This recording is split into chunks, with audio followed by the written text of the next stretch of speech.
বন্ধুরা, বিয়েবাড়ি বললেই মনে পড়ে সকালের পুঁই ছ্যাঁচড়ার কথা। আজ বানাবো সেই জিভে জল আনা পুঁই ছ্যাঁচড়া।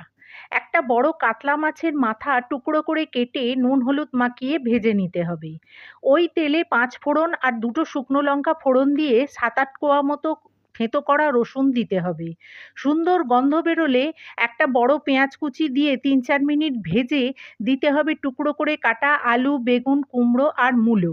সবজিগুলোকে ৫-৬ মিনিট ভালো করে ভেজে এতে হলুদ, লাল লঙ্কা, কাশ্মীরি মির্চ, নুন আর ২ চামচ চিনি দিয়ে ২ মিনিট কষতে হবে। তারপর মুড়ো ভাজার টুকরোগুলো দিয়ে আরও একটু নাড়াচাড়া করে দিতে হবে টুকরো কাটা পুঁই শাক। শাক দিয়ে কড়াই চাপা দিয়ে দিতে হবে। মাঝে মাঝে শুধু উল্টে পাল্টে দিতে হবে।